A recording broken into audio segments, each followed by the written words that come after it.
When we act as though nothing bothers us, we risk creating a version of ourselves that isn't entirely real. It's tempting to project an image of invincibility because it feels safer, less vulnerable. After all, if no one sees our struggles, they can't use them against us, right?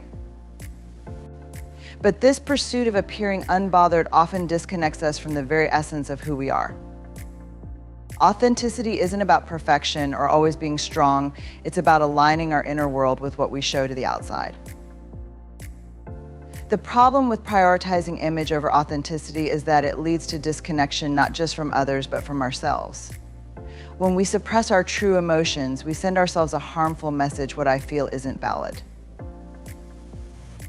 Over time, this becomes a habit, and we may even forget how to recognize and name what's happening within us. We trade self-understanding for the approval of others. And that's a trade-off that costs more than it gives. Authenticity, on the other hand, requires courage. It's not easy to admit when we're hurt, overwhelmed, or unsure.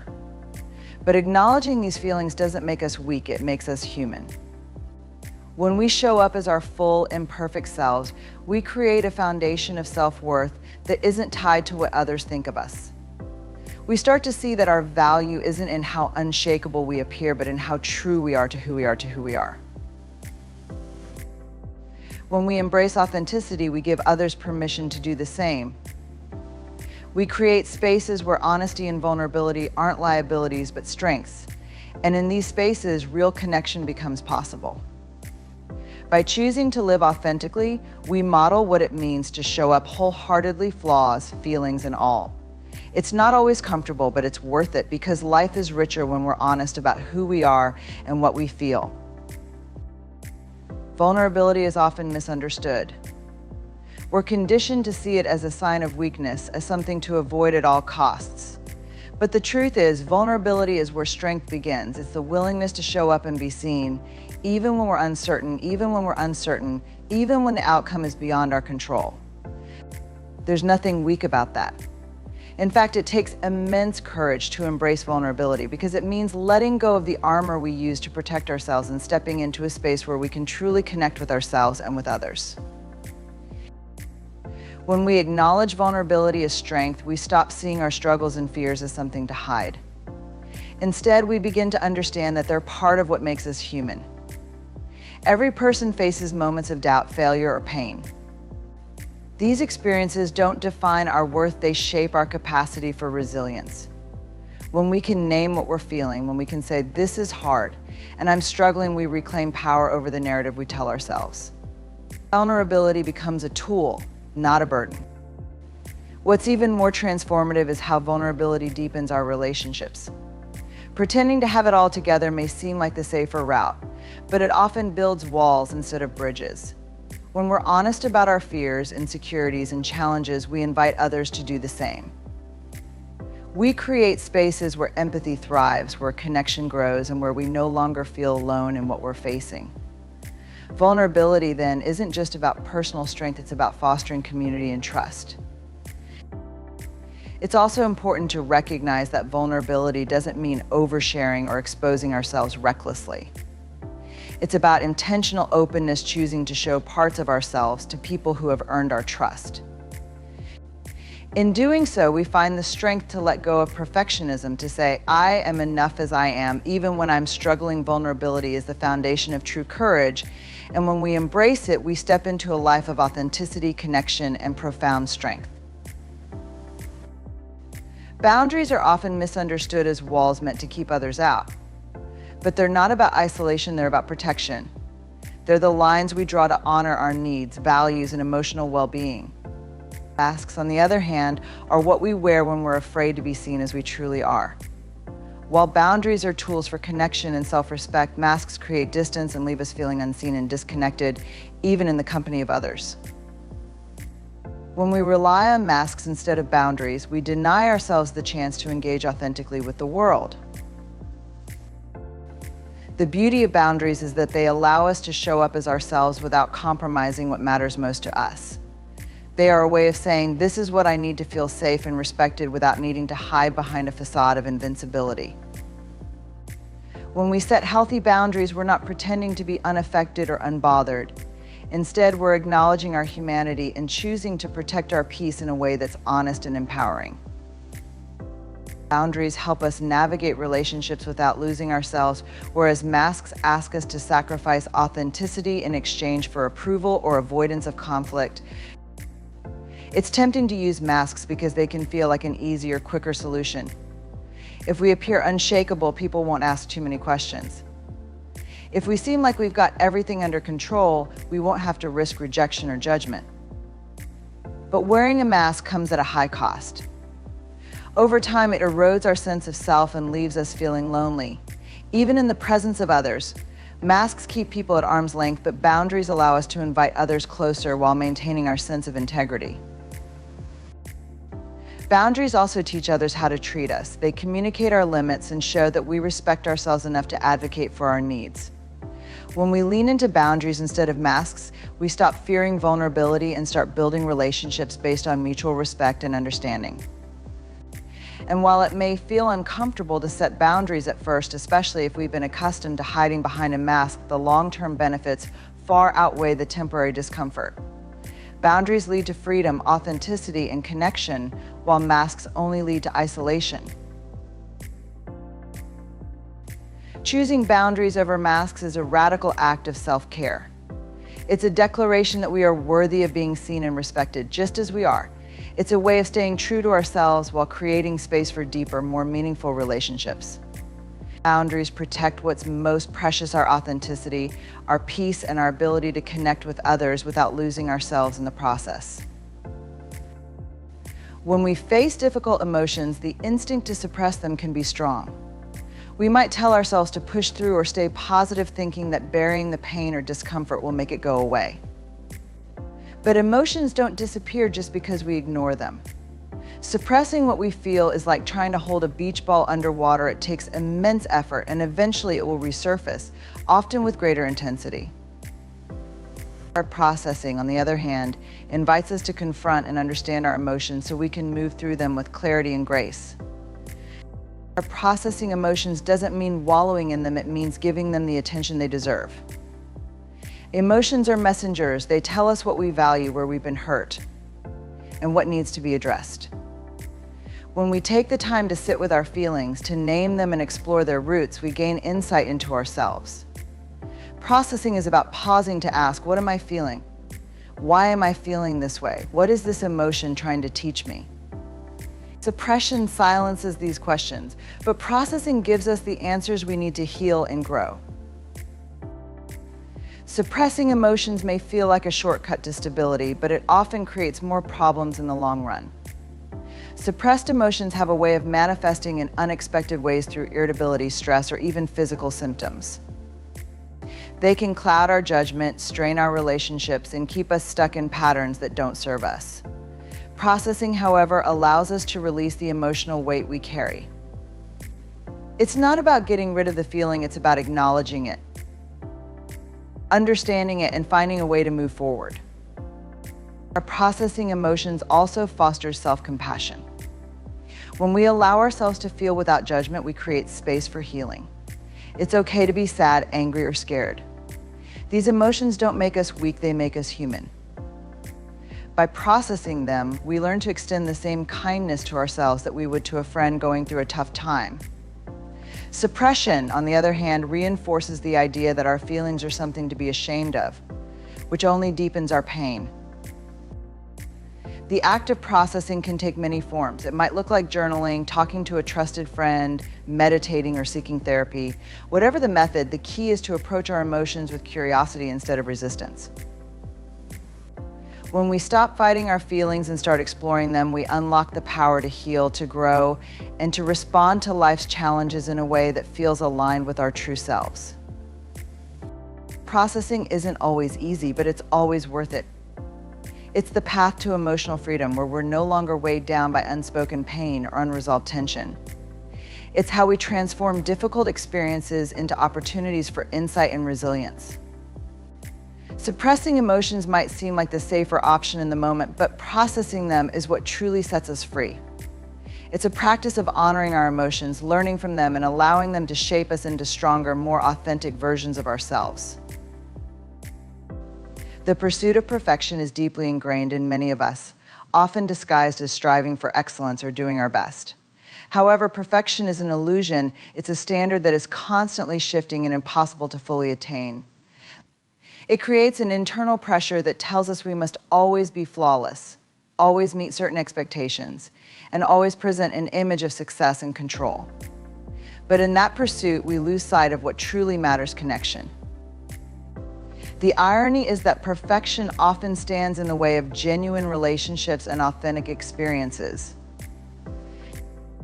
When we prioritize perfection, we're more focused on crafting an image of who we think we should be rather than showing up as who we truly are.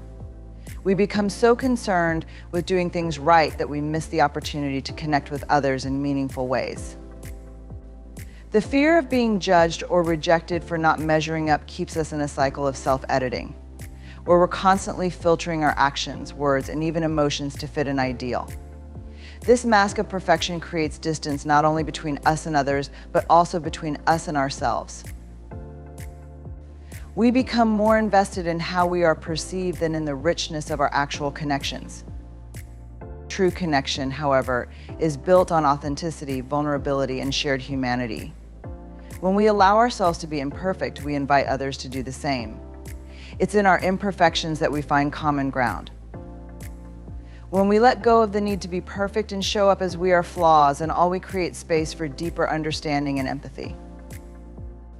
People don't connect with a curated version of us, they connect with the real, messy, beautifully imperfect person who is willing to show up vulnerably and share honestly. It's when we embrace our imperfections that we open the door to true intimacy. Seeking connection over perfection requires us to redefine success, not by the standards of flawless execution, but by the depth of our relationships and the authenticity we bring to them. It means letting go of the fear of judgment and opening up to the possibility that the most meaningful moments often arise from the imperfect, unplanned exchanges that happen when we drop our guard. These are the moments when we laugh at ourselves, when we share something real, when we open up about our struggles, and when we find that others are right there with us. These are the moments that create bonds, that strengthen trust, and that lead to richer, more fulfilling lives. When we choose connection over perfection, we shift our focus from external validation to internal satisfaction. We begin to see that the true measure of our worth isn't found in how well we meet expectations, but in the relationships we cultivate, the way we show up for others, and the way we show up for ourselves. The pressure to be perfect fades, and in its place, we find a sense of peace, knowing that we are enough just as we are. Perfection may promise the illusion of control, but it is connection that offers the deepest fulfillment. When we prioritize the quality of our relationships over the illusion of perfection, we experience the joy and freedom of simply being human. In a world that often values perfection, we must choose connection over the pursuit of flawless image building. Perfection keeps us focused on maintaining a mask, creating distance between ourselves and others, and preventing authentic relationships from flourishing. True connection, however, thrives in authenticity and vulnerability, where we allow ourselves to show up as imperfect beings. When we let go of the pressure to be perfect, we open the door to deeper, more meaningful bonds. Our worth is not found in meeting external expectations, but in the genuine relationships we nurture, where we embrace our flaws and invite others to do the same. By prioritizing connection, we free ourselves from the illusion of perfection and find true fulfillment in our shared humanity.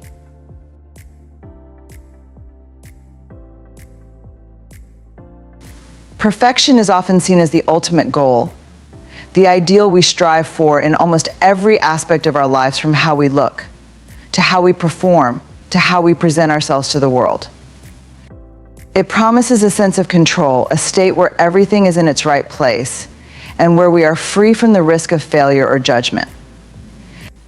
But the pursuit of perfection is an illusion, a mirage that leads us to believe that if we can just reach a certain level of flawlessness, we will finally feel content, worthy, and accepted. In reality, perfection is a constantly shifting standard, one that's never truly attainable.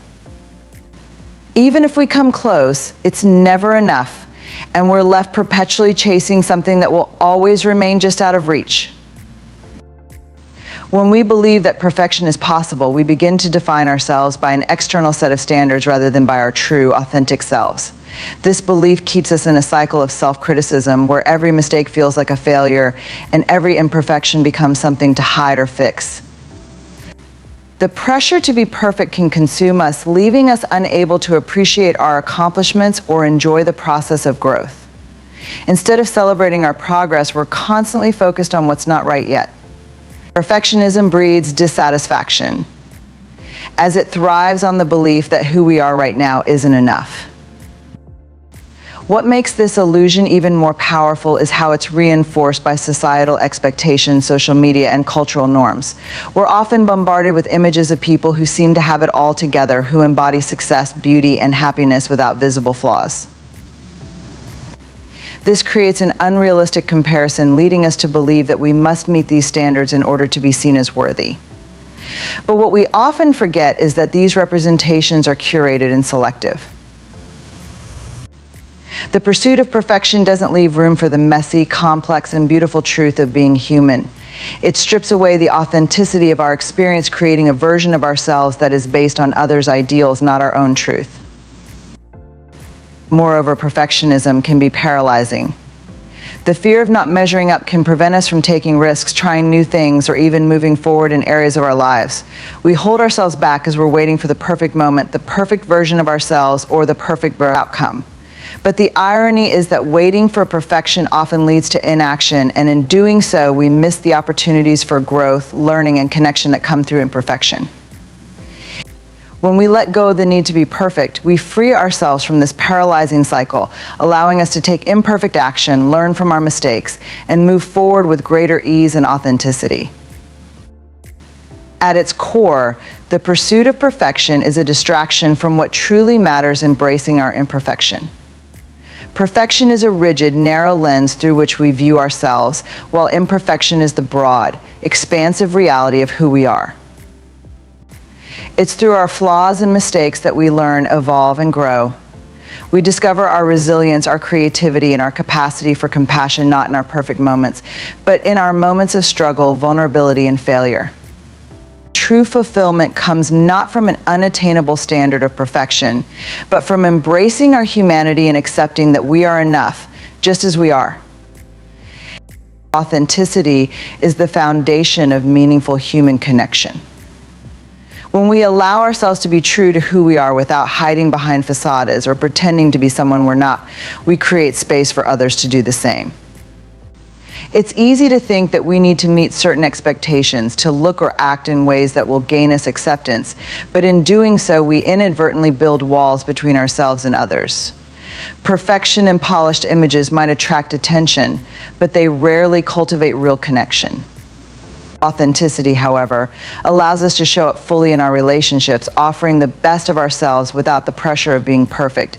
It's this openness, this vulnerability that enables others to feel safe enough to open up as well. When we show up authentically, we invite others into our world with all its complexities, flaws, and contradictions.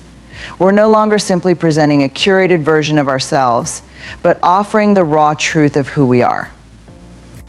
And when we do this, we provide a space where others feel seen and heard. Authenticity isn't about being flawless, it's about being real, unafraid to show our imperfections and our struggles. It's through this shared vulnerability that deep connections are formed. People are drawn to authenticity because it allows them to drop their own masks and be seen for who they truly are. In a world where so much of our lives are filtered and edited, raw, unfiltered truth becomes a rare and powerful form of connection. Moreover, authenticity breeds trust. When we are genuine, people can rely on us because they know what to expect. They don't have to guess or worry about hidden agendas. Trust is built on consistency. And when we remain true to our values and beliefs, others begin to feel secure in their interactions with us. They know that we will respond in ways that are honest and aligned with our core selves. This sense of reliability strengthens bonds, creating relationships that are not only deeper but also more resilient.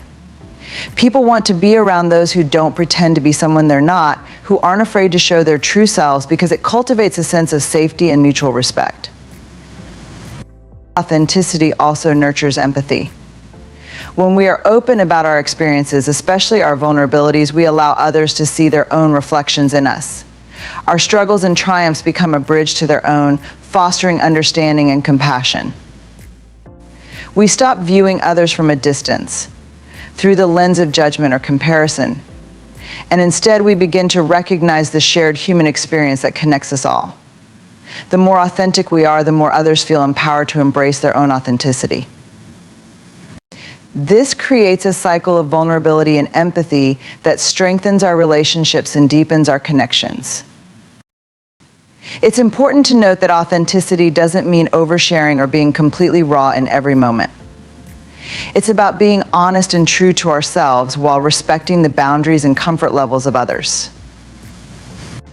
Being authentic means being self-aware and knowing when to express ourselves and when to listen. It's a balance of showing up fully while also recognizing the needs of those around us. When we achieve this balance, we create a dynamic where both parties feel safe, understood, and valued. In the end, authenticity is the glue that holds relationships together. It's what turns acquaintances into friends, colleagues into collaborators, and strangers into trusted allies. When we show up as our true selves, we allow others the freedom to do the same.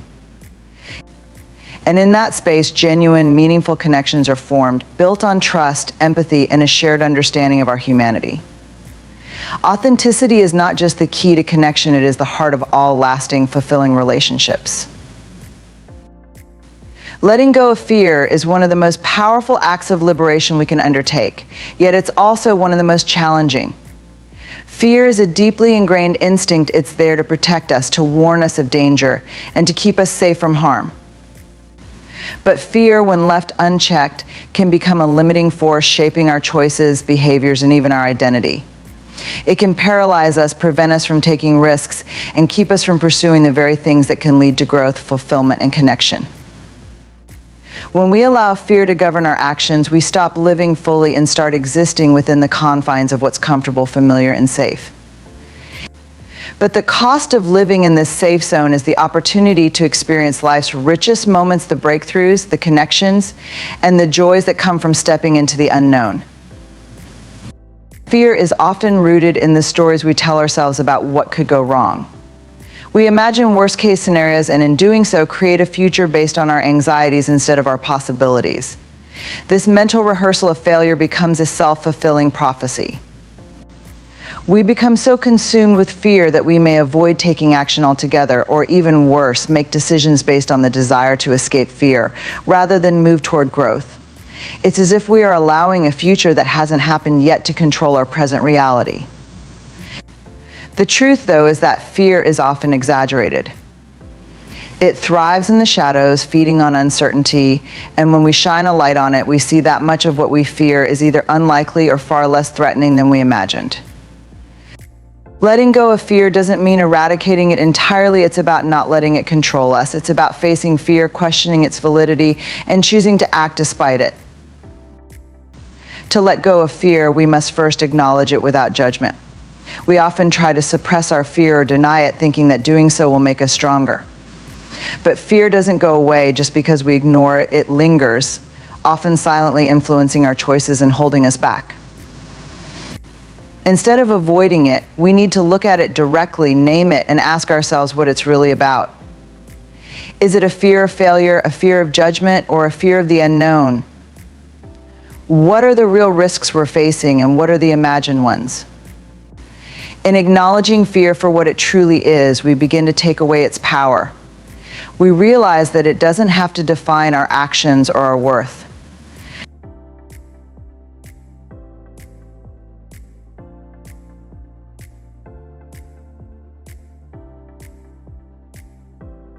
When we release our grip on fear, we create space for courage to flourish. Courage isn't the absence of fear, it's the willingness to act in spite of it. Every time we take a step forward, even when we're afraid, we prove to ourselves that fear doesn't have to stop us. And with each step, we grow stronger, more confident, and more capable of handling life's challenges. We begin to see that fear is not an enemy to be defeated, but a natural part of the human experience, a signal that we're stretching ourselves, pushing our boundaries, and moving into new territory.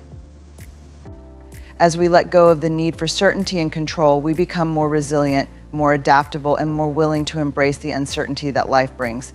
The unknown becomes less of a threat and more of an opportunity, a chance to explore, learn, and evolve. Letting go of fear also means letting go of perfectionism. The fear of making mistakes, of failing, or of being imperfect keeps us stuck in a cycle of inaction. Perfectionism tells us that we must be flawless to be worthy, but it's an unrealistic and ultimately unfulfilling standard.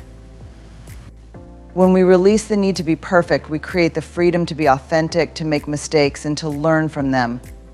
We stop seeing failure as something to be avoided at all costs and start seeing it as a natural part of growth, a stepping stone towards success, not an endpoint. This shift in perspective opens up new possibilities, allowing us to take risks, try new things, and approach challenges with a sense of curiosity instead of dread. The process of letting go of fear is not a one-time event, but an ongoing practice. It requires self-compassion, patience, and a willingness to embrace discomfort. Fear will always be a part of our lives, but we don't have to let it control us. As we continue to confront fear, we gain a deeper understanding of ourselves and what we are capable of. We begin to trust ourselves more fully, knowing that even in moments of fear, we have the strength to move forward. Letting go of fear opens the door to a more expansive, authentic life, one where we are free to follow our passions, connect deeply with others, and pursue our dreams without being held back by the limitations we once believed were real. Success is often defined by external markers, titles, achievements, wealth, status, but these are fleeting and often fail to capture the essence of a truly fulfilled life. In reality, the most profound and lasting form of success is found in the depth and quality of our relationships. At the end of our lives, what we remember and cherish are the connections we've made with others, the love, the trust, the shared experiences, and the sense of belonging we cultivated throughout our journey. Material possessions and accolades may bring temporary satisfaction, but it's the people we love and the people who love us that create the enduring sense of meaning and purpose. Success, then, is not a solitary pursuit of individual achievements, but a collective experience shaped by the bonds we form and the impact we have on others. In our society, there is a tendency to place individual accomplishments at the center of success. We admire the self-made person, the one who has climbed to the top alone, often neglecting to acknowledge the role that relationships play in enabling this success. No one truly achieves greatness in isolation. Every accomplishment is shaped by the support, guidance, and collaboration of others. It is through relationships that we learn, grow, and expand. The connections we have with mentors, colleagues, friends, and family provide the wisdom, encouragement, and love that allow us to stretch beyond our limitations. They are the ones who challenge us when we're stuck, lift us when we're down, and celebrate with us in moments of triumph. Success, in its truest form, is never measured by what we've done alone, but by the way we've influenced and been influenced by those around us. Our relationships also serve as a mirror, reflecting back to us who we are and who we aspire to be. When we cultivate meaningful connections, we become more self-aware, more compassionate, and more grounded. Through the people we interact with, we come to understand our strengths and weaknesses, and we learn how to navigate the complexities of human emotion, communication, and interaction. The relationships that challenge us, that push us to grow, and that hold us accountable are often the most valuable ones. They are not always easy, but they offer the opportunity to evolve, to become better versions of ourselves. In this way, relationships are not just a measure of success, they are the tools through which we shape our success. Moreover, the quality of our relationships is a direct reflection of the values we hold dear. When we are honest, kind, and generous with others, when we show up with vulnerability and empathy, we create an environment where these qualities are reciprocated. Relationships that are built on trust and mutual respect are the most powerful and enduring. When we invest in others, when we listen deeply, And when we offer our time and attention without expectation, we create bonds that transcend superficial exchanges. These bonds become the foundation of lasting success, as they are rooted in something much more meaningful than appearances or accomplishments. They are built on a deep sense of human connection, shared understanding, and authentic care. In today's fast-paced world, it's easy to get caught up in the chase for external markers of success. We spend so much time trying to achieve more, accumulate more, and be more that we forget the profound impact of simply being present with others. True success comes not from the things we accumulate, but from the people we care for and the people who care for us. The love we give and receive, the moments we share, the trust we build, all of these intangible elements of relationships are what ultimately define a successful life. They are the things that last long after the accolades fade or the possessions lose their value. Success, therefore, is about connection. It's about the relationships we form with our families, friends, colleagues, and communities. It's about the impact we have on others and the way we make them feel. The most successful people are often not those with the most wealth or the most recognition, but those who are surrounded by love, who have cultivated deep, meaningful connections, and who have made a lasting impact on the lives of those around them. True success isn't a singular achievement, it's a lifetime of shared moments, mutual growth, and a sense of belonging that transcends time and place. It's in the relationships we nurture that we find our greatest sense of accomplishment and fulfillment. True fulfillment is not something that can be achieved through individual success or personal accumulation. It is found in the shared experiences, struggles, and connections we have with others. At its core, fulfillment comes from the recognition that we are all part of a collective human experience, one that is shaped by both the joys and the challenges we face together. Our shared humanity is what unites us, creating bonds that transcend our differences and allowing us to find meaning in even the most difficult moments. When we recognize the interconnectedness of all people, when we understand that our lives are deeply intertwined with the lives of others, we begin to experience a deeper sense of purpose, connection, and fulfillment. The moments that truly shape us are often not those of personal achievement, but those when we come together with others to share in life's most profound experiences.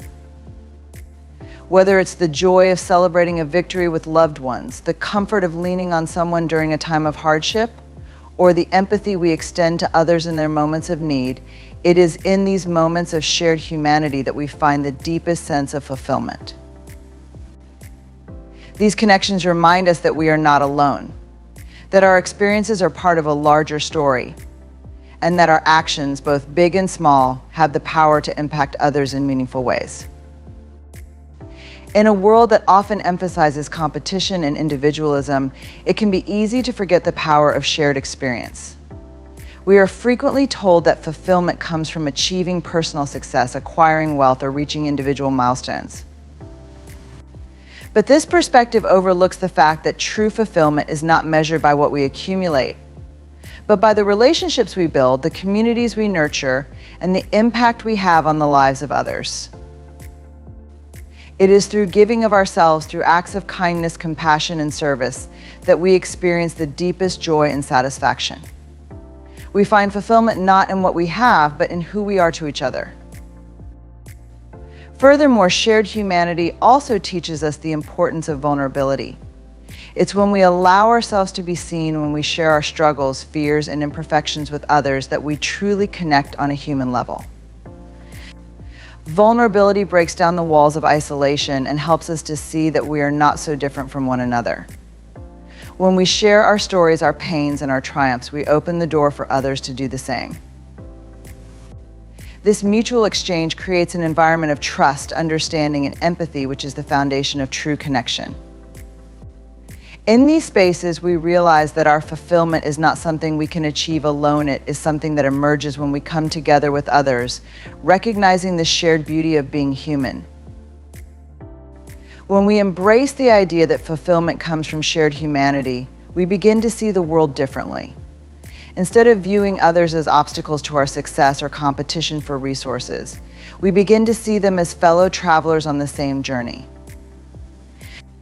We recognize that the pain and joy we experience are not isolated to ourselves, but part of a collective story that connects all of us. This shift in perspective allows us to move beyond selfish pursuits and towards a life of service, generosity, and compassion. True fulfillment is not found in the accolades or possessions we acquire, but in the moments of genuine connection and the ways we contribute to the well-being of others. In the end, fulfillment is not a solitary pursuit, but a communal experience. It is through the bonds we form with others through empathy, vulnerability, and shared experience that we find our truest sense of purpose. When we realize that our lives are part of a larger tapestry, one woven together by the threads of our shared humanity, we begin to experience the profound fulfillment that comes from knowing we are connected, we are loved, and we are part of something much greater than ourselves. It is in this shared understanding of our collective existence that we find our greatest joy and deepest sense of meaning.